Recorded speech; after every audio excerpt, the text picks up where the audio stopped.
Hello and welcome to a cornucopia of tales and tellers. I'm Simona, and today I'm here to introduce a special episode with not one, not two, but three stories. The first story you're going to hear is an African story about a ghoul told by our friend David Heathfield. The second story will be a story I tell and it comes from India. It's about a bull that comes from the sky. And the third story is told by the wonderful Despina Ryu, who you've just heard in the last episode. Or if you haven't listened to that episode yet, well, go back and listen to it because it was wonderful to speak to her. So, without further ado, here are three stories about fantastic creatures, imaginary creatures, mythological creatures. Enjoy. So grab a cup of tea, chai, water, or uskabreha, relax and enjoy hearing tales that have been handed down for generations, or even ones that were dreamt up yesterday.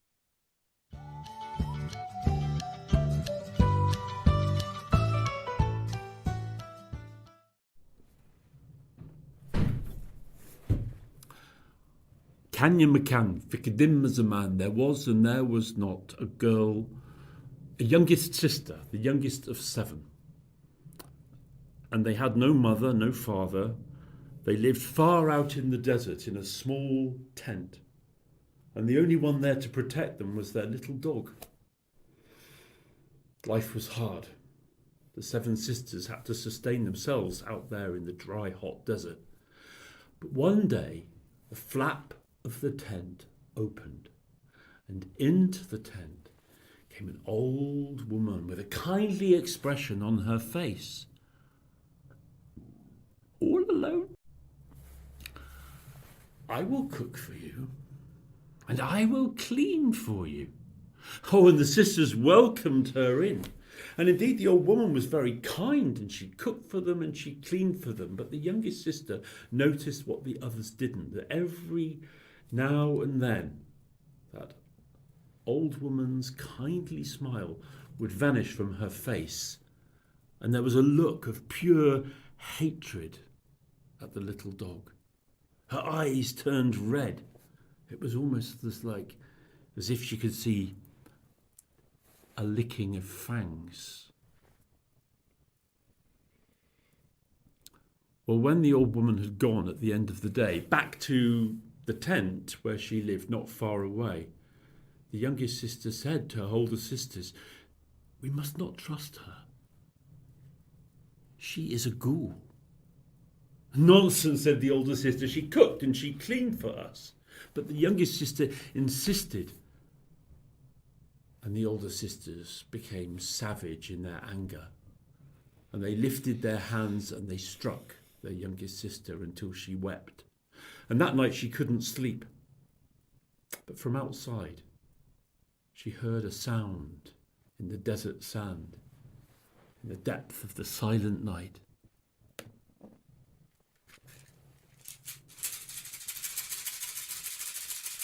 Seven sisters, loved by none. I will eat them one by one. And then she heard the sound of the little dog outside. "You go up or down or any way, I will guard them night and day." And the ghoul moved away. The next day, the kindly old woman appeared there at the flap of the tent, and the sisters welcomed her in, and she cooked for them and she cleaned for them. But after a while, she said to the sisters, "That little dog of yours is eating your food while there is very little. Kill your dog, roast your dog, share the dog between all of you, each take a portion and eat it." And the old woman left. And the sisters, of course, did as she said. They slaughtered the little dog. They cut it into 7 pieces, and they roasted it over the fire, and each of the sisters took her portion and ate it. All of them, that is, except for the youngest. She was so sorry. And she tried to explain to her sisters, but they were furious with her. Eat it! She went outside the tent, outside the flap, and made a hole in the sand, and buried that piece of the little dog and covered it over. When she went back inside, she tried to say again to her sisters, "It is a ghoul, I tell you. We must protect ourselves. Now who will protect us when our little dog has been eaten?" They grew so angry with her that they took their feet and they kicked their youngest sister. They kicked her until she was prostrate on the ground. That night she could not sleep. She wept, and she heard the sound of the ghoul. 7 sisters loved by none. I will eat them one by one. But then the voice. You go up or down or any way. I will guard them night and day. The voice of the little dog. And the ghoul moved away. In the morning, the kindly old woman came in through the flap of the tent. I will cook for you and I will clean for you. And she did. But she said to the sisters, one of you didn't eat your piece of the little dog, did you? There is a piece left in the sand outside. And when she had gone, the older sisters went and looked and dug and found that piece of cooked meat buried in the sand. And they turned on their little sister. You failed to do what you were told. They took that piece of the little dog far, far away across the desert, discarded it. And when they returned, they seized their youngest sister, and each of them bit her. The next morning, the kindly old woman came, and she cooked for them, and she cleaned for them. The next night, as the youngest sister lay there weeping,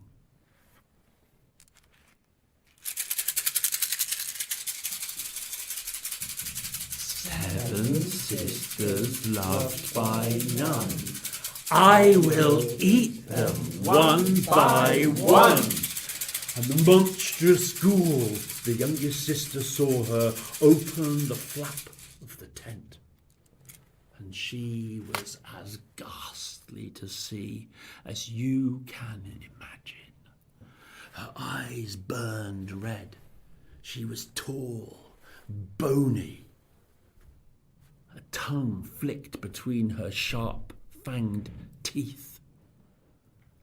And there the 6 older sisters slept. The ghoul seized the oldest sister from her sleep. And the eldest sister, waking, saw the ghoul. "Now I will eat you. But where shall I begin?" And the eldest sister said, "Oh, begin with my hands. With these hands I struck our youngest sister. I should not have done that." And the ghoul ate her hands, and then she ate the rest. And the youngest sister saw how now the next sister was seized by the monstrous ghoul. "Now I will eat you. And where will I begin?" "Begin with my feet," said the second sister. "With these feet I kicked my youngest sister, and that was wrong. I should have trusted her." And the ghoul bit off her feet, crunched through those bones, and then she ate the rest. "And the next sister, where shall I begin with you?" And the third sister said, "Begin With my mouth, my teeth, with these teeth I bit my youngest sister. I should have believed her. And the ghoul bit into her face, taking her mouth, and then ate the rest. Took the next sister, and where shall I begin?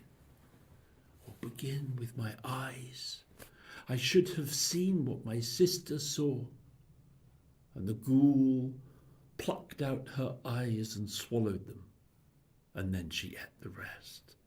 And the next sister, begin with my ears. I did not listen to my youngest sister.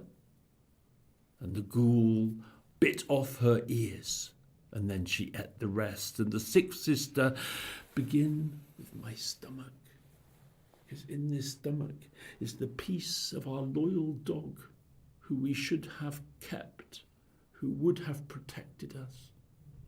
And the ghoul bit into her stomach, and then she ate the rest. And the ghoul now looked, searching around the tent for the youngest sister. But the youngest sister had stealthily opened the flap of the tent and run.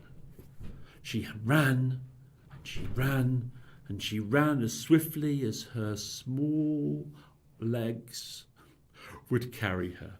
She ran across the desert as far as she could go, escaped the monstrous ghoul. And that girl survived. She lived in a place that she had never known. She had, when she grew up, her own daughters. And to her daughters she told the story, and her daughters told theirs, and their daughters told theirs. And that story came down through the generations, and the story was told to Aisha, who told the story to Iman, who told the story to me, so I could tell the story to you. And you're invited to pass the story on.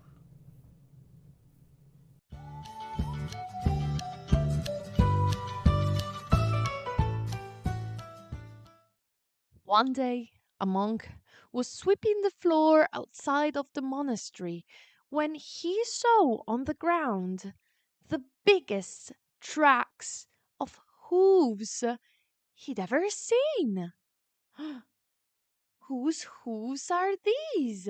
What animal has got such big hooves? And he was so curious that he decided that he needed to find out. So the following morning he woke up very, very early, and he hid. Then he waited and waited, and down from the sky flew the biggest bull he had ever seen in all of his life. He had seen bulls, but not as big as this one, and this was a flying bull. Well, the bull flew down and he stopped there near the pool, and then he took some sips of water from the pool. Wow, thought the monk, and he was so fascinated that when the bull started to fly up into the air, the monk just ran and grabbed the tail of the bull, and up he flew with the bull in the sky. He saw everything. He was afraid that he would fall down, but he stayed there, clenched his hand around the tail, and up and up and up he flew until the bull stopped on a cloud. It was a soft and lovely cloud. The monk hid, and when the bull flew away, the monk came out and looked around, and he saw in front of him many sweets, many different kinds of sweets. There were puddings, there were cakes, there were all kinds of them biscuits. Oh, he had never seen such a thing.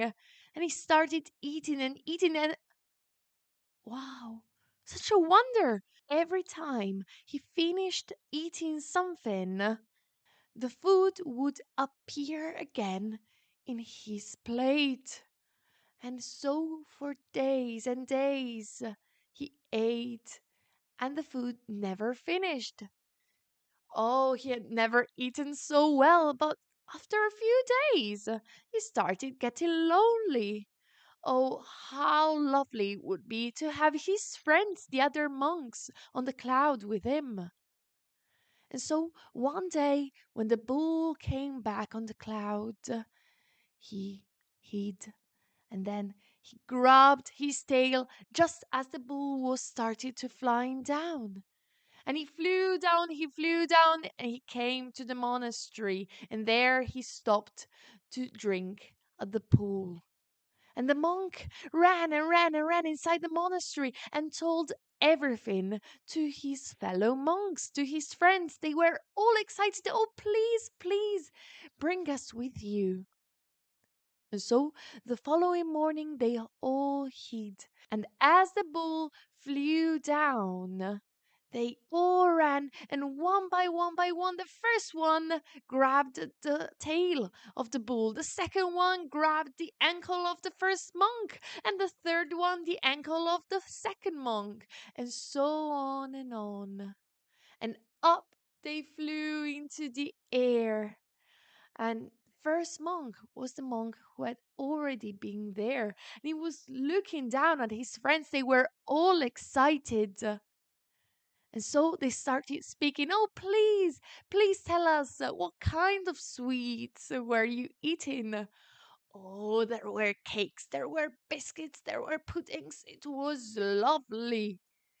And then one of them asked, oh, please, please, show us again, how big was that biscuit you told us about yesterday evening? And the first monk, he said, oh, it was this big. But to show it with his hands, he unclenched the tail of the bull, and they flew down, they dropped down, and splash, splash, splash, splash, splash. They dropped, they fell into the pool. And morning after morning after morning, they waited for the bull to come back, but he never returned.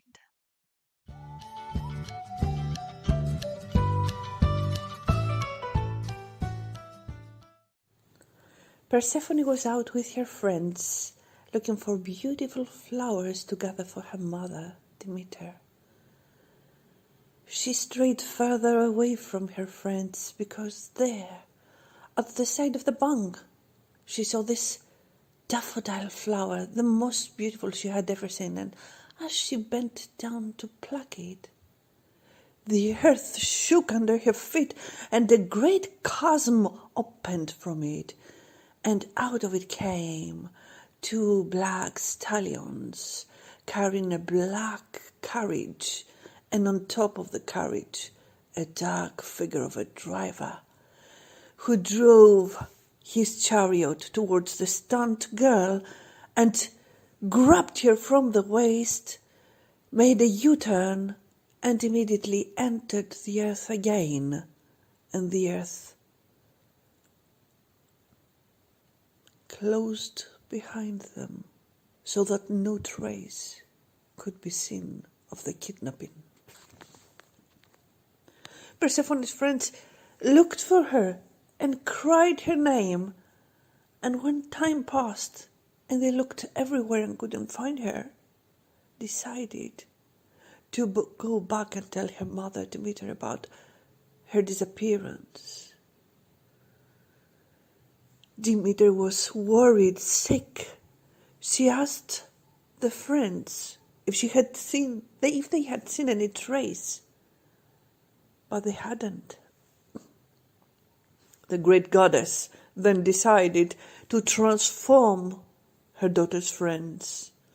She kept their human heads, but she turned their bodies into that of wild birds, vulture-like, and she had them fly high above the surface of the earth, so that they could look for Persephone from up there.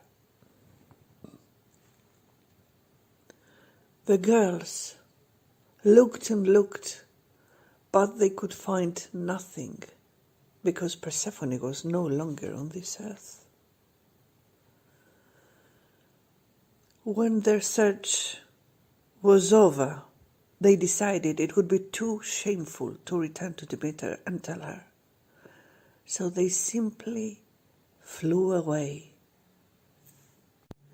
They flew and flew all the way from the Greek land, across the sea, across the borders, to the country where my friend Simona now lives. There, near the town of Neapolis, they found a coast, and they decided to inhabit it.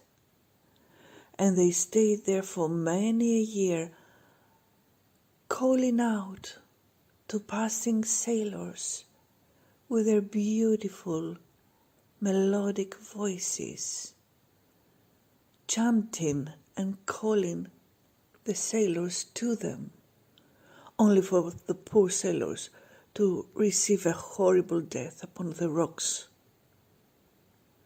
And there they stayed, Persephone's friends, now the Sirens, for many a year, until Odysseus passed on his way to Ithaca.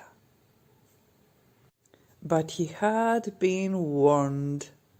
He had been warned by the sorceress Circe about the danger of the ex-girls, now siren monsters, and he had made his comrades, his companions, cover their ears with wax, and only he remained, a mortal man, tied upon the mast of the boat, to hear their luring singing.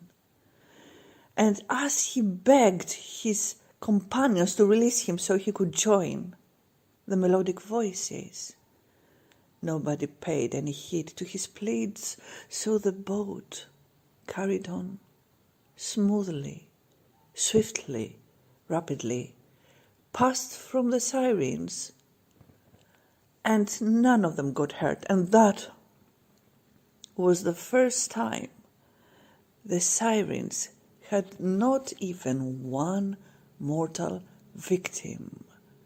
And that was such an embarrassment, such a distraction upon their fight against all men, against the evil Hades who had kidnapped their friend, upon the men who had condemned them to this horrible fate. And now they could not even take their vengeance upon them.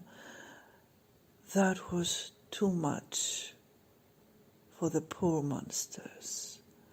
Out of spite, they turned themselves into rocks. And as rocks, they still remain and will be there forever until the end of life.